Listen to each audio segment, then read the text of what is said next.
Antes que nada, yo quiero confesar que para mí siempre es un gusto poder presentarme ante un auditorio de empresarios. Porque sin duda alguna, en la medida en que cada uno de ustedes está al frente de su negocio, son eso, empresarios.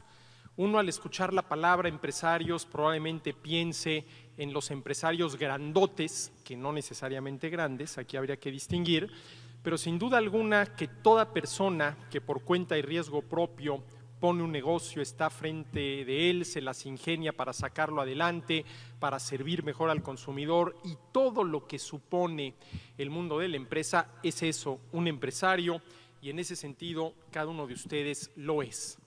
Y ustedes se preguntarán, bueno, ¿y por qué para mí es un gusto presentarme ante un auditorio de empresarios? Porque yo tengo muy claro que el empresario es un benefactor de la humanidad. Hombre, esto puede sonar un tanto cuanto excesivo. No, a ver, espérame, ¿cómo que el empresario un benefactor de la humanidad? Benefactora de la humanidad, que en paz descanse la Madre Teresa de Calcuta. ¿Pero el empresario es un benefactor de la humanidad? Sí, claro que sí. Y para muestra un botón y vamos a empezar desde abajo. ¿A quién le debemos todos los que estamos en este salón? Y yo dije que íbamos a empezar desde abajo. Los zapatos que traemos puestos. Pues algún empresario que se dedica a producir zapatos. Hombre, no, nos lo debemos a nosotros mismos, porque si no fuera por nuestro trabajo y el ingreso que generamos con el mismo, no podríamos haber comprado los zapatos que traemos puestos, de acuerdo. Pero si no hubiera habido alguien que se dedique a producir zapatos, pues por más ingreso que cada uno de nosotros genere, andaríamos descalzos. ¿A quién le debemos el par de zapatos que traemos puestos? ¿A algún empresario? Y de ahí nos podemos ir subiendo, hasta llegar a la cabeza, para ir desde abajo hasta arriba. ¿Y a quién le debemos, aquellos que los necesitamos para ver mejor, los anteojos que nos permiten eso, ver mejor? Pues a algún empresario que se dedica a producir anteojos. Ahora, en este sentido, sí o no que el empresario beneficia a los seres humanos. Hombre, sí, pero valiente benefactor que no nos regala lo que produce. Benefactor si nos regalara desde los zapatos hasta los anteojos. Bueno, miren, yo ese asunto ya ni lo discuto. Desde aquel problemita con Adán y Eva, la manzana, y se me van del paraíso y se van a tener que ganar el pan con el sudor de la frente, las cosas tienen un costo. De tal manera que si queremos seguir utilizando como consumidores desde zapatos hasta anteojos, tenemos que estar dispuestos a pagar el precio que le permita a quien nos los ofrece, que es el empresario, recuperar lo que le costó producirlos, más un margen de ganancia que al final de cuentas estará determinado por las condiciones del mercado. Pero qué duda cabe que los empresarios son los benefactores de los consumidores. Y si al final de cuentas consumidores somos todos, desde el niñito recién nacido que consume pañales hasta el viejecito que está a punto de morir, que probablemente también consuma pañales, pues efectivamente el consumidor es un benefactor de la humanidad. ¿Por qué? Porque produce bienes y servicios con los cuales los consumidores somos capaces de satisfacer nuestras necesidades. Es más, el motor del progreso económico, definido como la capacidad para producir más y mejores bienes y servicios para un mayor número de gente, el motor de ese progreso económico es precisamente el empresario. Imagínense ustedes qué sería de este país, desde Tijuana hasta Cancún, desde Matamoros hasta Tapachula, si el día de mañana amanecemos sin los empresarios. ¿Qué pasaría? Pues verdaderamente la involución económica sería brutal, porque una vez que nos acabemos los bienes y servicios con los que contamos hasta hoy, ya no habría más oferta de los mismos en el mercado, porque no habría empresarios, ¿sí?, que los produjeran y los pusieran allí a disposición de los consumidores. El empresario, al ser el motor del progreso económico, es, por los bienes y servicios que les ofrece, un benefactor de los consumidores. Por eso para mí siempre es un gusto, ¿sí?, poder presentar estas reflexiones ante un grupo de empresarios, porque me queda muy claro que la contribución de todos ustedes al bienestar de la gente es importantísima. Ahora bien, el nombre de mi charla es cómo aprovechar las oportunidades que encontramos hoy en día en la economía mexicana, y relacionado todo esto, insisto, con el tema que nos convoca hoy en la tarde aquí, que es el tema de la competitividad.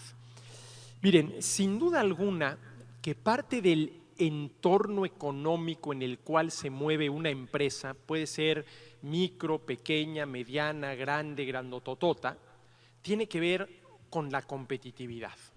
Y en este caso, con lo que podríamos llamar la competitividad del país.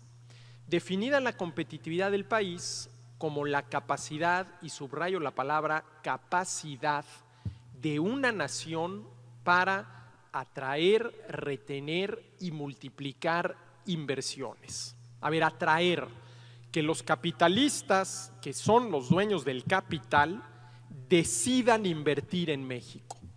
Retener, que una vez que esos capitales han sido invertidos en México, se queden invertidos en México.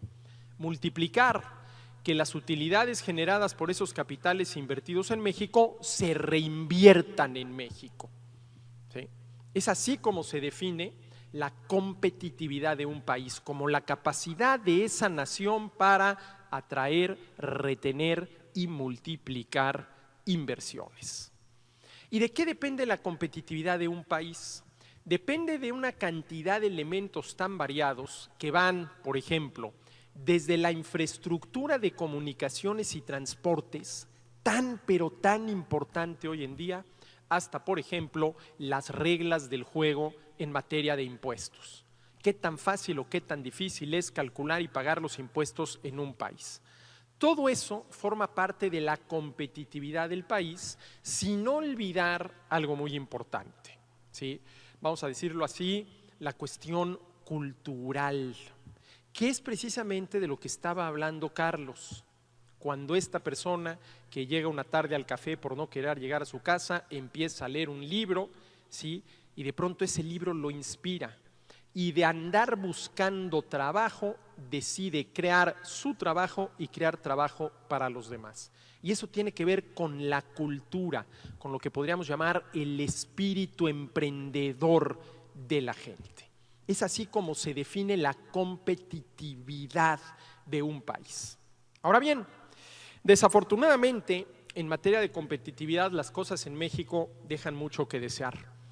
El Foro Económico Mundial, todos los años y ya desde hace varios, calcula el índice global de competitividad, que mide cómo andan los países en materia de competitividad, es decir, cómo está la capacidad de 139 naciones para atraer, retener y multiplicar inversiones.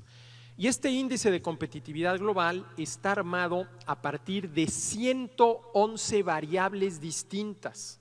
Es un índice muy bien hecho, muy completo, 111 variables distintas a partir de las cuales el Foro Económico Mundial mide la competitividad de los países. ¿Y por qué digo yo que en materia de competitividad las cosas en México dejan mucho que desear? Porque, a ver, según el índice de competitividad global 2010-2011, ¿sí?, el lugar que ocupa México entre 139 naciones en materia de competitividad es el lugar número 66. Hombre, la buena noticia es que estamos muy lejos de los últimos lugares. 66 entre 139, estás lejos de los últimos lugares. La mala noticia es que igualmente lejos estamos de los primeros. Andamos en la media, con todo el glamour que la media tiene desde el punto de vista estadístico. Yo no sé por qué desde el punto de vista estadístico la media tiene cierto glamour. Pero si de los términos estadísticos pasamos a los términos coloquiales, pues México anda en la mediocridad. El lugar 66 entre 139 es un lugar mediocre. Ahora, que sea un lugar mediocre no quiere decir que estemos mal ni que estemos en los últimos lugares, pero también quiere decir que no estamos entre los primeros. Es una posición mediocre. Lugar 66 entre 139 no es nada de qué presumir. Y quien lo presuma, pues es un mediocre. Visita las listas de reproducción. Búscanos en las redes sociales. Suscríbete.